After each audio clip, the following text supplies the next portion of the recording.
segundo tipo de câncer mais frequente no mundo, o câncer de mama é que mais afeta as mulheres, respondendo por 22% dos casos novos a cada ano.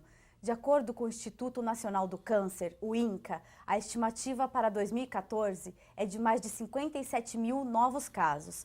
No Brasil, as taxas de mortalidade por câncer de mama ainda são altas, provavelmente porque a doença ainda é diagnosticada em estágios avançados, mas que não pode e nem deve ser encarada como uma sentença de morte.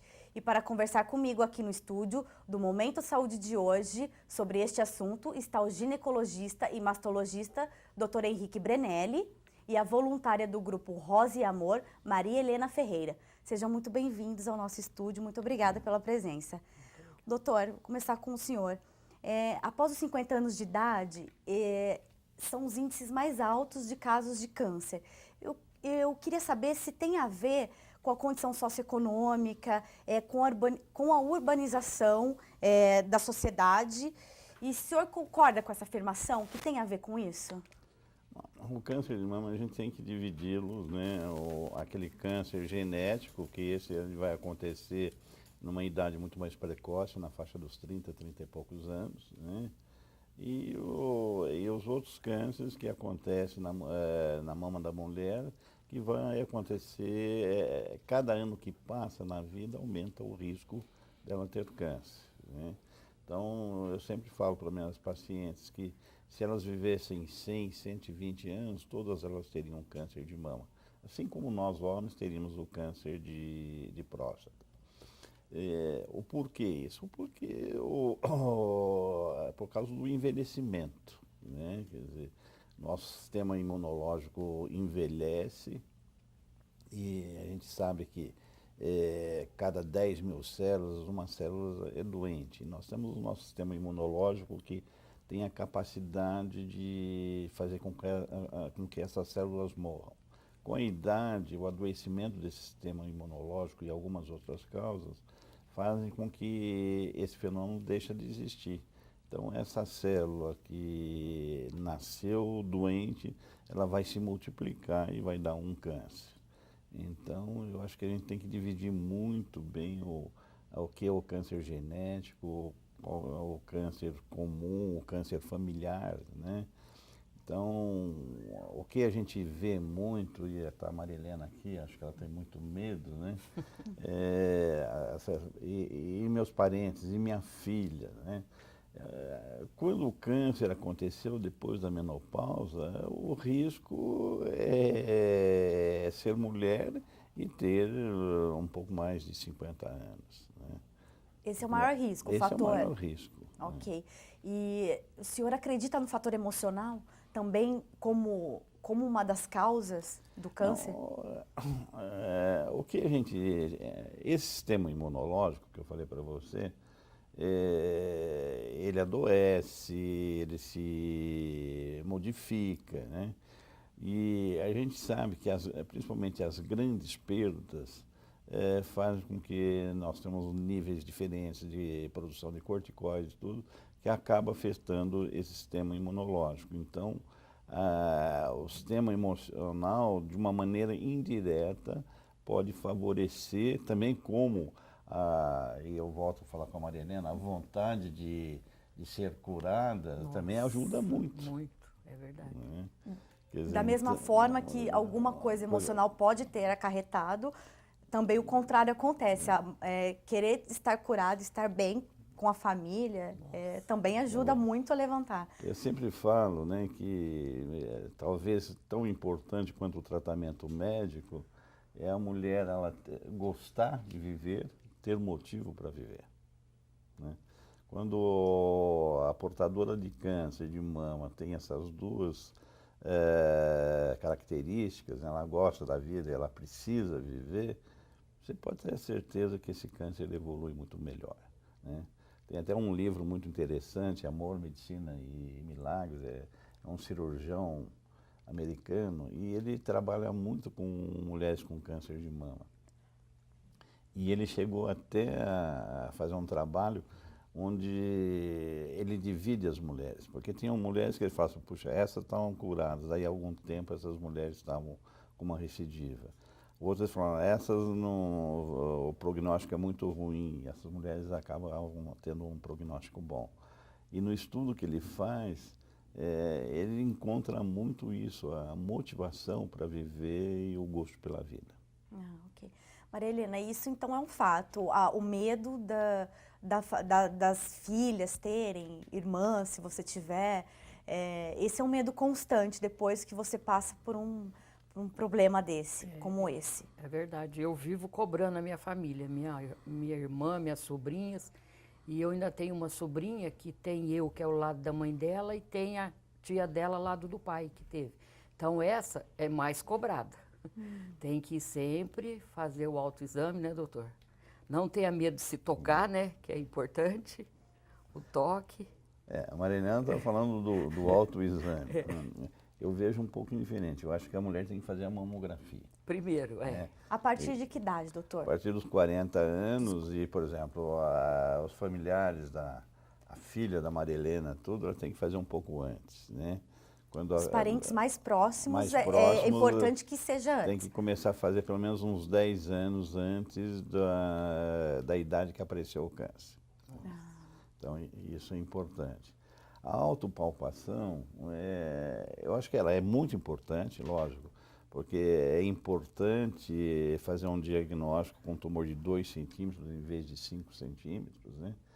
Mas a palpação, por exemplo, nós que estamos acostumados a palpar a mama, somos treinados para isso, a gente vai conseguir palpar um nódulo de 0,7 centímetros, mais ou menos, né? A mulher, ela vai palpar muito pequeno, né? nódulo aí caroço, né?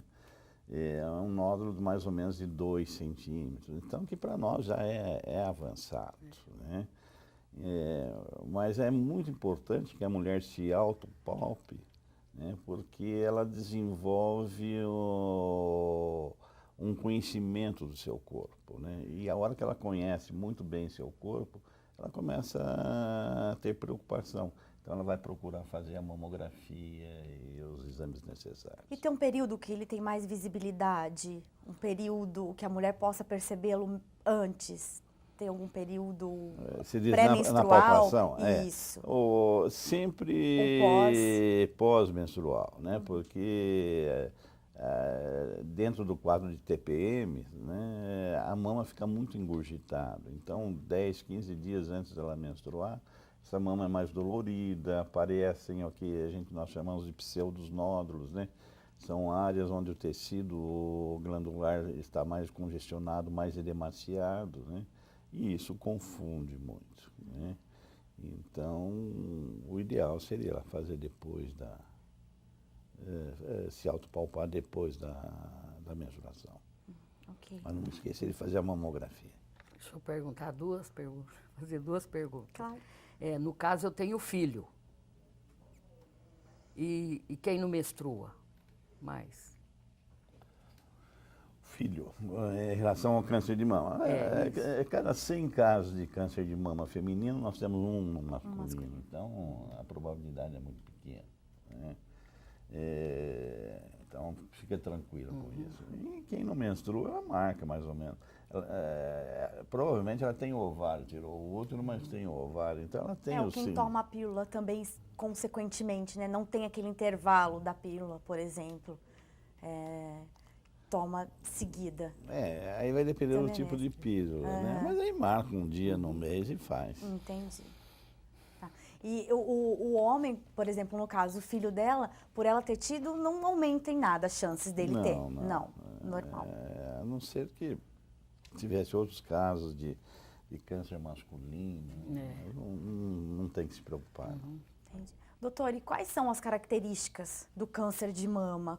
Quais são as alterações, além do nódulo que se percebe? Tem outras alterações?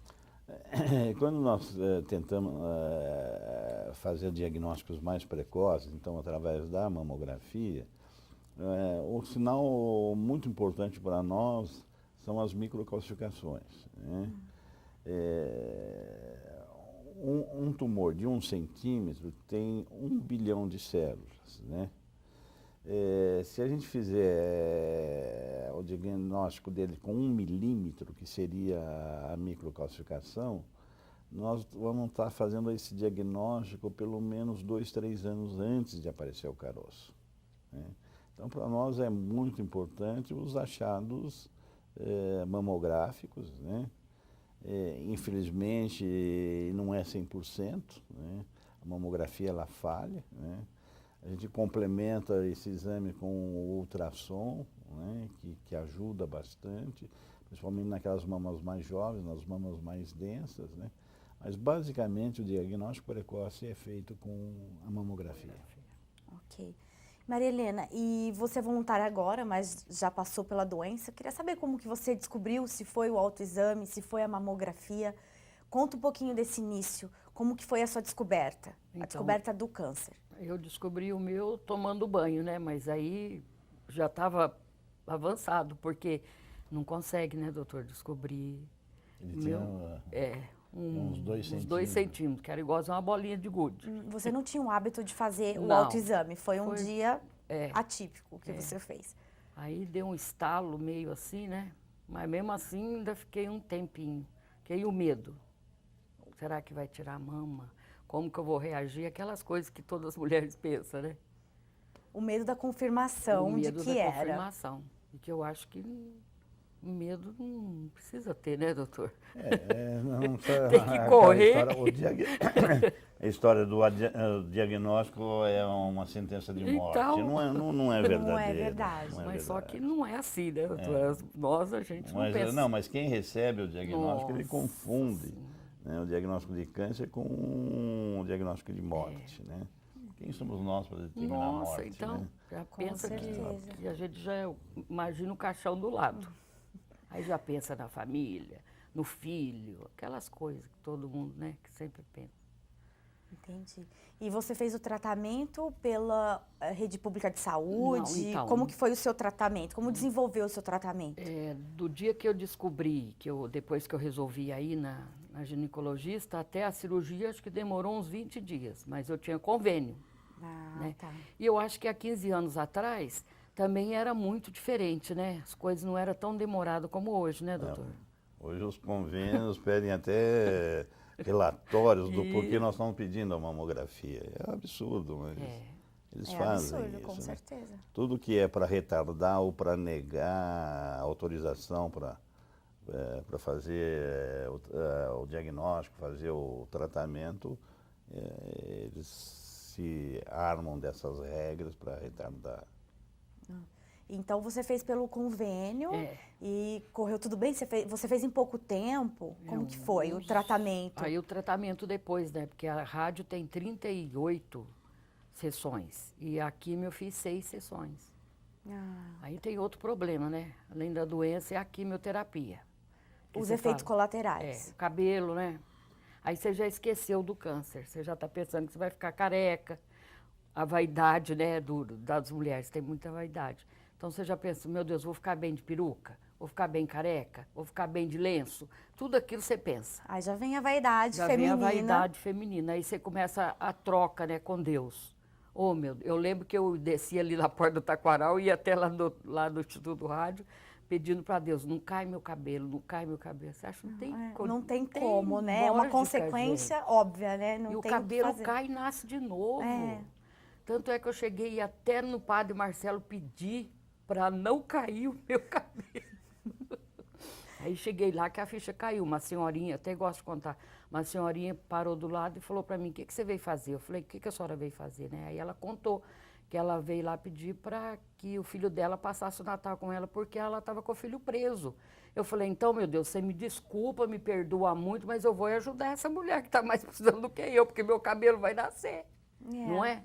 Então, mas isso não adianta, são umas coisas que a gente que fatalmente passa pela cabeça, né? Ainda mais mulher com toda a vaidade, isso é normal. Nossa. Né?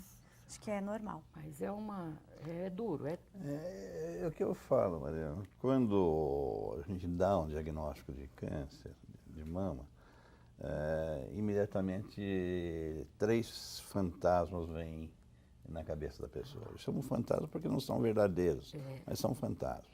O primeiro é a morte, né? A relação entre diagnóstico de câncer e morte. Né? Morte, nós vamos morrer de qualquer outra coisa. Né? A segunda é a dor, né? Porque todo mundo relaciona, puxa, o sujeito teve uma morte horrível porque ele tinha câncer, né? Também hoje a gente sabe que a farmacologia, a medicina faz com que a pessoa não tenha dor. E o terceiro é a mutilação, né? Ou a mama que é retirada, o cabelo que cai, né? Então são 3 fantasmas que acompanham o diagnóstico do câncer de mama. Ok. Nós vamos agora para um breve intervalo, já voltamos com mais Momento de Saúde. Fique aí.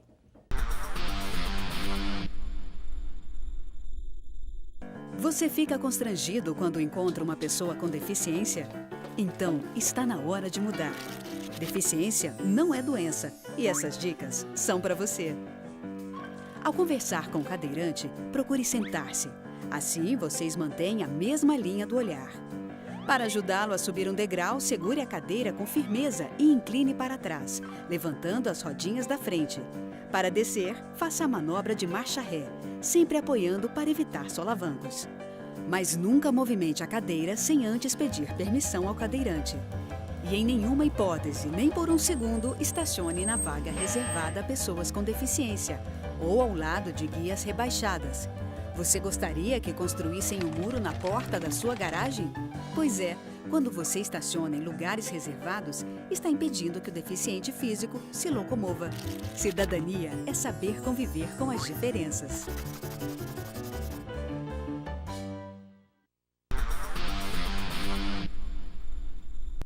Estamos de volta com o Momento de Saúde, falando hoje sobre câncer de mama.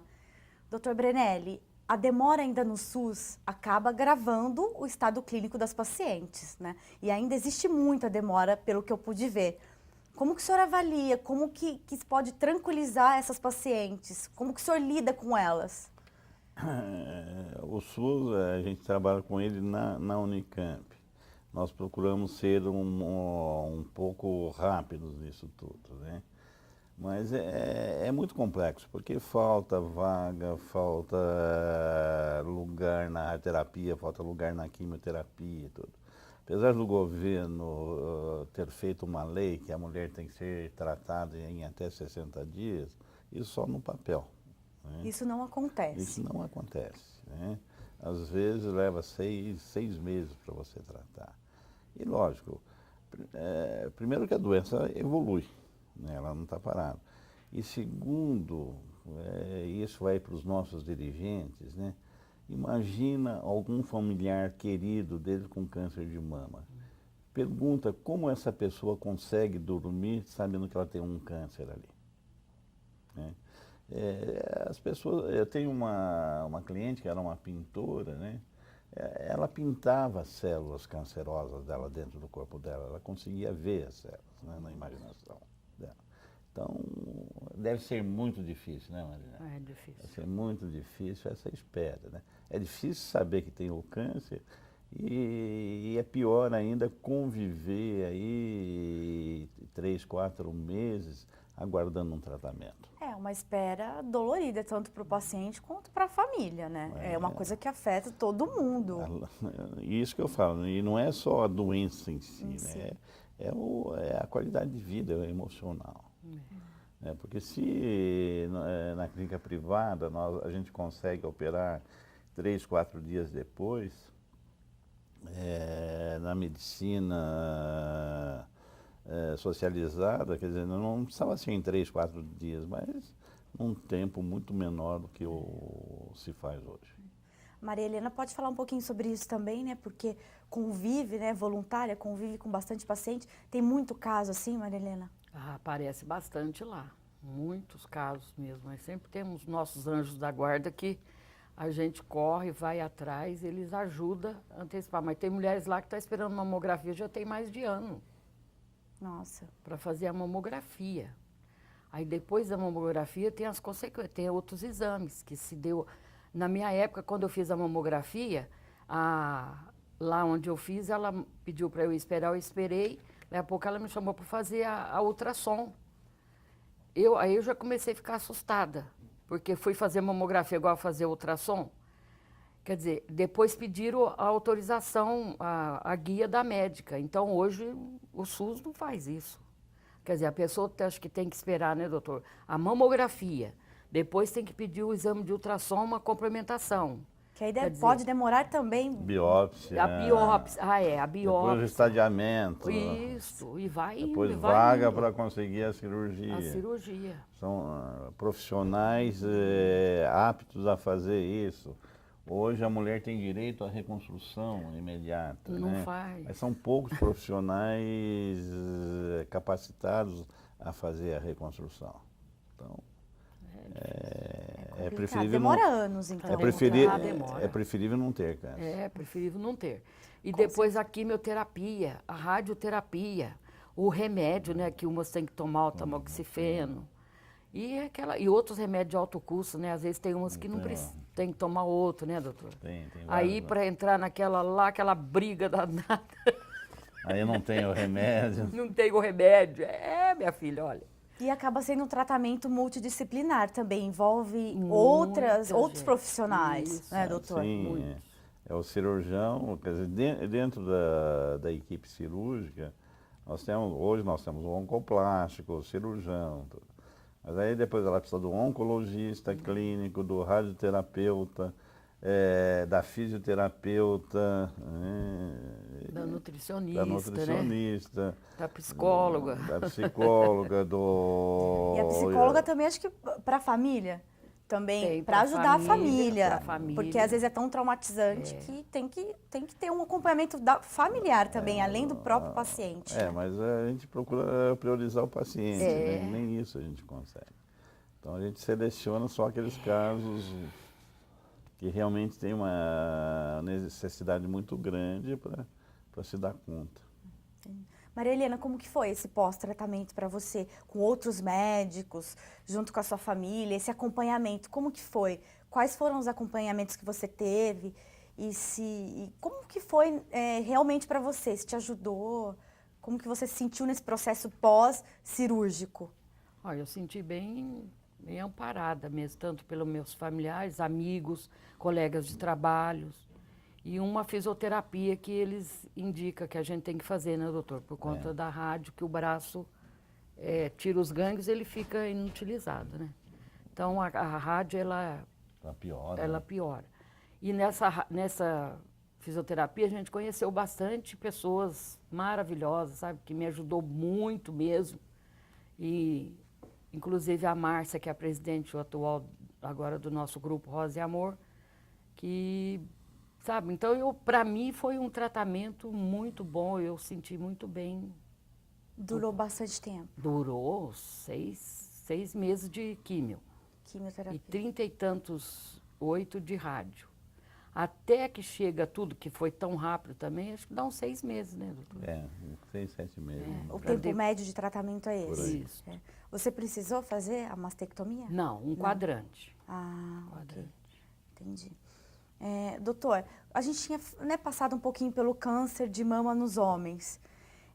Eu queria saber se os sintomas, as causas são os mesmos da mulher? O que acontece com os homens é a mesma coisa? As causas não seriam outras, né? Mas o diagnóstico no homem é mais fácil, né? Porque o homem, como ele tem pouca mama, e aí, lógico, ele não faz a mamografia, não existe o screening, né? O rastreamento. Então, ele vai perceber pelo aparecimento de um nódulo, né? Como ele tem uma mama muito pequena, o nódulo rapidamente é percebido. E não é usual fazer algum tipo de reconstrução se tiver que tirar? Ou sim, existe isso? Não, no homem não. Não. Você precisou fazer? Você fez, Maria Helena, algum tipo de reconstrução? Não. Não, precisei. Porque hoje, Maria Helena, mudou esse conceito, né? A oncoplástica é uma especialidade incorporada à mastologia, mas ela é muito mais precoce. É o que o Fabrício faz lá na Rosa e Amor, né? Porque o grande problema, até pouco tempo atrás, até a década de 70, o tratamento ideal era se retirava toda a mama, né? E depois começaram a surgir as reconstruções, mas Em 73, inclusive nessa época eu fui para Milão para trabalhar nesse projeto da quadrantectomia e se provou que para alguns casos, você tirando 1/4 da mama e fazendo a radioterapia, você tinha tão bons resultados quanto tirar a mama toda, né? Só que quando a gente faz esse quadrante e irradia, a mama fica bastante diferente, né, Maria? Fica bastante diferente. E como você irradia essa mama, fica muito difícil a reconstrução. Então, hoje, com a técnica da oncoplástica, né, ou oncoplastia, essa mama já é reconstruída, mesmo na hora que faz o quadrante, a gente usa algumas técnicas que fazem com que essa mama fique mais bonita. E aí você irradia, né? Porque é muito complicado você consertar essa mama depois da radioterapia. Então, hoje, já esses conceitos mudaram bastante. É garantido por lei, como o senhor disse, já fazer a reconstrução logo em seguida, mas também não acontece essa reconstrução. Mas por falta de profissional ou por falta de um atendimento, por exemplo, na rede pública, de um atendimento que já faça isso em seguida? Por exemplo, na Unicamp nós fazemos, né? Mas tem um número tão grande de casos e quando você faz a reconstrução, são cirurgias mais demoradas, tudo, né? E tem menor número de profissionais. Então, se nós formos fazer a reconstrução para todas as mulheres, o que vai acontecer? Nós vamos deixar de operar um número grande, né? Então, a gente seleciona alguns casos para fazer a reconstrução e tenta operar o maior número possível de casos, né? Tratar o maior número Tratar para depois pensar... E lá existe paralelamente uma outra fila que seria a reconstrução tardia. Que é impossível, pelo número de pacientes, impossível a gente reconstruir todas. Entendi. E quando se tira a parte, por exemplo, essa cirurgia é garantida também esteticamente para que elas fiquem iguais, as mamas iguais? Porque aí se tira uma inteira, você reconstrói ela inteira, né? Provavelmente vai ficar simétrica com a outra. E quando se tira parte dela, essa simetria, essa estética que seria para que ficasse bonito, é feito também. Isso, a oncoplastia ela usa técnicas que você deforma menos essa mama, você reconstrói essa mama. E ao mesmo tempo, nós simetrizamos a outra mama. Então, deixa a mama oposta, semelhante à mama que tem câncer. Okay. Isso normalmente é uma regra. Maria Helena, você conhece bastante casos das pessoas da onde você é voluntária, que passou pela doença, que ainda está nessa fila para conseguir a reconstrução da mama? Tem bastante casos lá, né? Inclusive, tem o filho do doutor Fabrício, que ele está dando uma força boa lá no grupo e vê os casos das mulheres. Tem umas lá que tem uns 10 anos que ainda está sem a mama. 10, 12 anos. Então, é que eu falo, graças a esses anjos da guarda, a gente hoje pode dar um autoestima, né, para a mulher, porque é um autoestima, né, doutor? Ficar sem uma mama, ainda mais uma só. Se é sem as duas, eu acho que até, né? Pouco melhor, né? Mas sem uma, Como que você vê essas mulheres passando por esse período? Eu vejo, que você assim, as vê, enxerga? Tem uma lá, Vilma, que ela acho que ela deve ter ficado uns 10 ou mais sem a mama. Mas era um olhar tão triste que a gente percebia nela, sabe? Aquela tristeza. Aí teve um convênio com o hospital em São Paulo e ela foi. Você precisa ver a mulher como mudou. É outra vida. Hoje é uma outra vida. Porque eu acho que, se bem que tem os artifícios, né? Alguns segredos, né, doutor? Mas diferente. Não tem. Mas a hora que você se olha no espelho, nossa, tanto é que você faz a reconstrução para a mulher, não é para o companheiro, não é para ninguém, é para ela. Para ela. Para ela poder se olhar no espelho e se ver como uma pessoa. como uma mulher, né? Como Porque uma mulher. as mamas são uma referência, é a referência feminina. O travestido, qual a primeira coisa que ele faz para se parecer como mulher? Ele coloca Coloca a uma mama. prótese. É verdade. Então, Agora, a minha mama foi muito bem feita. Ele fez o quadrante, o plástico foi junto. Então, eu estou muito contente. Graças a Deus. Você fez eu em tive seguida? sorte. Já demorou um pouquinho? não, no Não, mesmo tempo. no mesmo Ao mesmo tempo, ele tempo. acertou, Ah, ele nem já fez. parece, porque é uma que eu tenho bastante, sabe? Uhum. Mas foi muito bem. E eu falo para ele que eu vou fazer o reconstrução, ele fala, pra quê? Sua mama tá bonita? Ai, que bom. Nós vamos agora para mais um intervalo e já voltamos.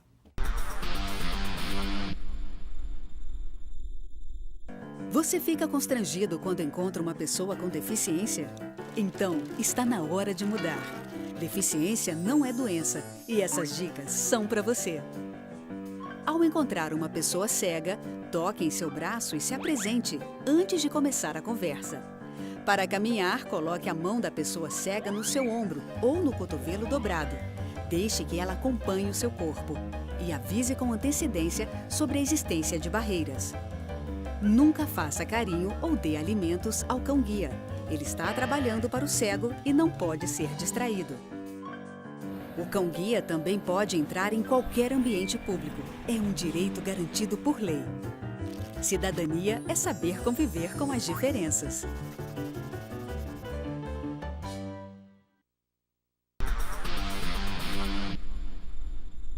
Estamos de volta com o Momento Saúde, falando hoje sobre câncer de mama. Doutor, eu queria que o senhor falasse um pouquinho da radioterapia intraoperatória. Não tem no Brasil ainda, e eu sei que ela diminui, por exemplo, de 25 dias de tratamento, reduz para 1, é isso mesmo? Reduz para 10 minutos. 10 minutos? Ok. Fala um pouquinho para a gente sobre essa tecnologia, por favor. A radioterapia intraoperatória é o seguinte, quando você faz o quadrante, você tira 1/4 da mama, sobra os 3/4. Então, você tem que irradiar, né? A quantidade mais ou menos aí de 4.500, 5.000 rádios, que isso é dividido em inserções, né? A Marilena estava falando em 38, é por aí. Então, no Instituto Europeu de Oncologia se desenvolveu uma técnica que durante a cirurgia você faz a radiação da mama, né? Existe todo um aparelho especial, que no Brasil não tem nenhum, isso aí é muito caro, esse aparelho, mas o nosso grupo desenvolveu uma técnica, nós fizemos uma adaptação e nós tratamos mais ou menos uns 50 casos com essa técnica, que para casos selecionados ela é muito boa, né? Porque a mulher não tem que fazer a radioterapia, as complicações são muito menores, né? Então, é possível fazer, né? Em São Paulo tem o Sírio lá, tem um sistema, na época nós demos até assessoria para o Sírio, o Dr. Hernani foi o que introduziu isso no Brasil, Porto Alegre, também a Santa Casa Porto Alegre faz isso, mas é adaptação, né? Você faz um centro cirúrgico e você transporta a paciente até o aparelho de radioterapia. Então, não ficou muito prático. Em Milão tem o aparelho, um robozinho, que ele entra dentro da sala cirúrgica, né? Então, você faz aquilo como rotina. Aqui ainda os casos são muito selecionados, né? Depende do grau de gravidade do caso. E tem toda essa logística, né? Que é complicado. Você tirar a paciente anestesiada, levar para o aparelho de radioterapia, né? É mais complicado. Mas é uma técnica que eu acho que ela tem um lugar dentro do tratamento do câncer de mama. Não é para todas as mulheres. Não seria viável para a rede pública, por exemplo? Não. Não. Não, seria. É muito interessante que isso aconteceu em Milão. Quer dizer, quando se começou, porque o que acontece? Os aparelhos de radioterapia normalmente são distantes dos grandes centros, dos pequenos centros, né?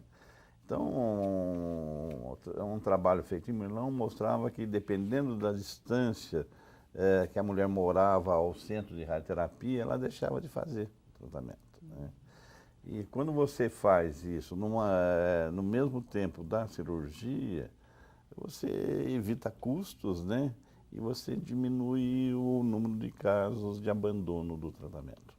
Entendi. Então, se a nossa saúde fosse bem estruturada, isso provavelmente seria possível. E ajudaria muitas Daria mulheres, né? porque Seria... diminuiria a fila da radioterapia, né?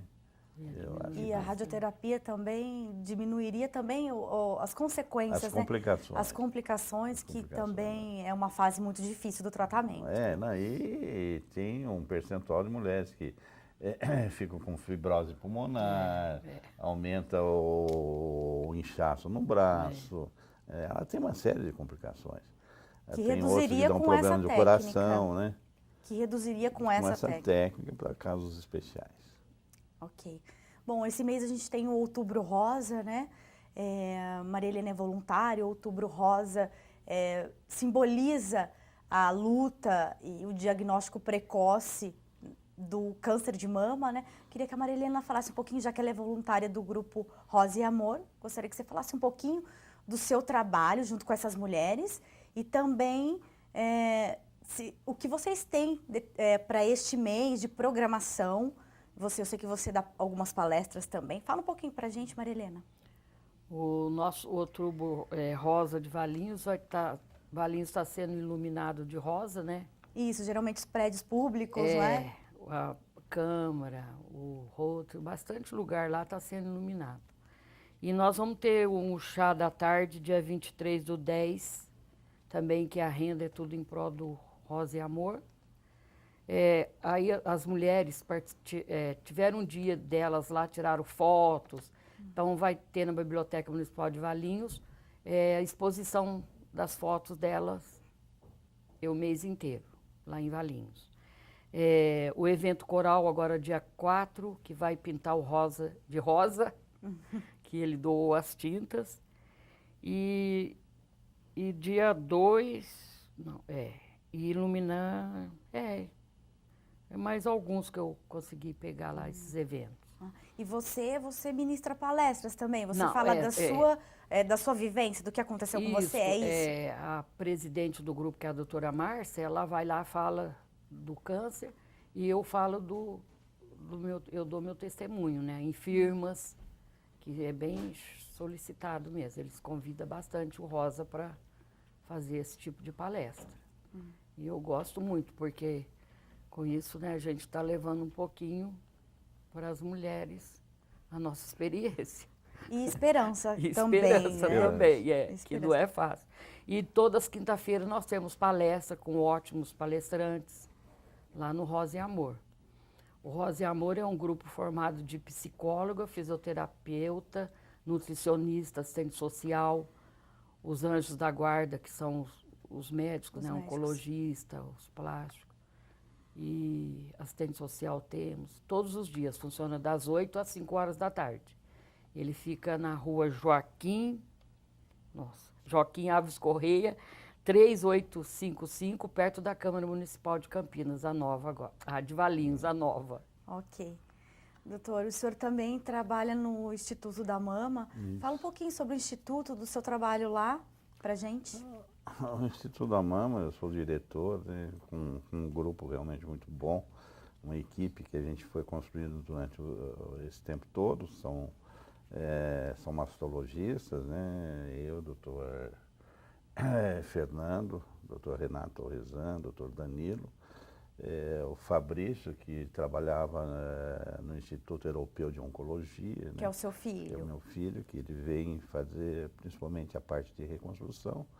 E associado a isso, a fisioterapeuta, psicólogo, enfermeira, realmente a gente tem um preparador físico, ele faz uma avaliação daquilo que a mulher pode fazer ou não, né? Então a gente tenta dar esse tratamento total para a mulher, né? Porque o importante não é só curar o câncer, né? O importante é devolver essa mulher para a sociedade, devolvê-la para o seu trabalho, para a sua família, para o seu casamento, com todos os problemas resolvidos, né? Então, e para ela ter realmente uma qualidade de vida boa, acho que todos esses fatores têm que ser tratados, né? Então, o importante para nós que tratamos do câncer de mama é fazer com que essa mulher tenha uma vida plena depois do câncer, né? Essa vida plena dentro da sociedade, dentro do seu trabalho, dentro do seu lar. Ok. Maria Helena, você gostaria de fazer suas considerações finais sobre o que conversamos aqui, sobre o seu trabalho? Eu gostaria de agradecer a oportunidade, né?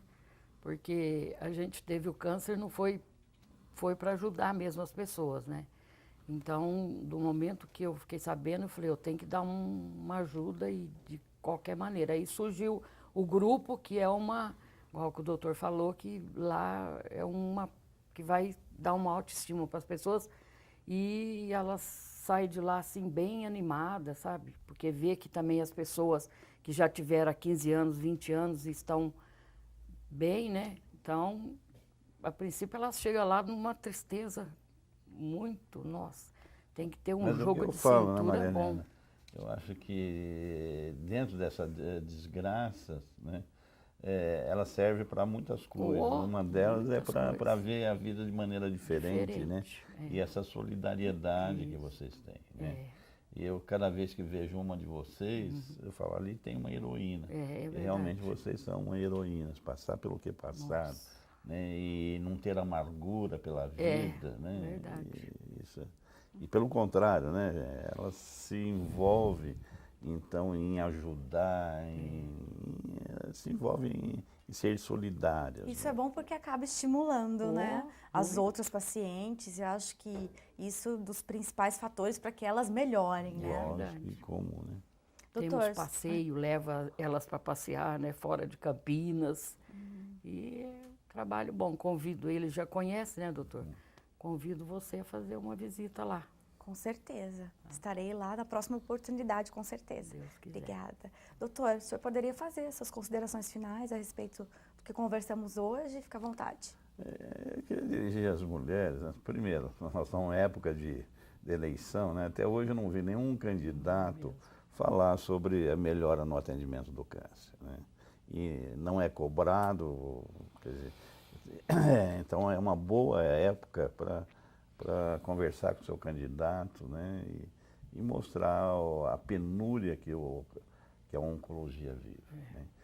Para as mulheres, eu acho que vale a pena investir no rastreamento, né? Vale a pena fazer o diagnóstico precoce, né? E aquelas que, infelizmente, tiverem diagnosticado um caso de câncer, não perca a esperança. O exemplo está a Maria Helena, quer dizer, o câncer não está relacionado com a morte, né? Hoje a gente tem condições de tratar, nós temos condições de transformar a mutilação até às vezes numa plástica. Até muitas vezes a mama fica mais bonita do que a original, né? Então, morrer todos nós vamos. Todos. Do que e quando não sabemos. Então, eu acho que a mulher ela tem que ser corajosa, né? Ela tem que enfrentar e tem que brigar por seus direitos. O direito de fazer a mamografia, o direito de ser tratada num tempo humano, né? E de ter a sua reconstrução, como determina a lei. Ok, obrigada pela presença de vocês no nosso programa de hoje. O Momento Saúde de hoje fica por aqui. Você pode acompanhar a nossa programação pelo canal 4 da NET ou pelo nosso canal no YouTube, pela TV Câmara. Obrigada, até breve.